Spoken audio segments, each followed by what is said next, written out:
অসমীয়াৰ বাপুতি সাহোন ৰঙালী বিহুলৈ মাজত মাত্ৰ কেইটামান দিন। ৰঙালী বিহু উপলক্ষে ৰাজ্যৰ বিভিন্ন প্ৰান্তত আৰম্ভ হৈছে বিহু নৃত্যৰ কৰ্মশালাৰ লগতে ঢোল বাদনৰ কৰ্মশালা।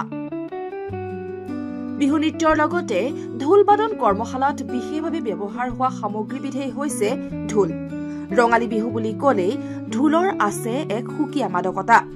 এতিয়া যেন ব্যস্ততা বাঢ়িছে ঢোল নিৰ্মাণ কৰা বা ঢোল মেৰামতি কৰা বাদুৱাৰসকলৰ। ৰাজ্যৰ বিভিন্ন প্ৰান্তৰ বাদুৱাৰসকলৰ সমান্তৰালকৈ সামগুৰিস্থিত মনোৰঞ্জন বাদ্য ভাণ্ডাৰৰ বাদুৱাৰসকলৰো বাঢ়িছে ভীষণ ব্যস্ততা। সামগুৰিৰ একমাত্ৰ এই বিপণীখনত ঢোল ক্ৰয় কৰিবলৈ আহে বিভিন্ন প্ৰান্তৰ ঢুলীয়াসকল। সেয়েহে সৰুৰ পৰা ডাঙৰ আকাৰৰ ঢোল নিৰ্মাণ কৰাত ব্যস্ত এইসকল বাদুৱাৰ। এবাৰ ভালে হৈ আছে। কিমান মান ঢোল বনাইছে? বনাইছো 40টা মান বনাইছো। 40টা মান। কিমানটা বিক্ৰী কৰিলে এতিয়ালৈকে? তেনে গৈছে 10-12টা গৈছে। 10-12টা বিক্ৰী কৰিছে।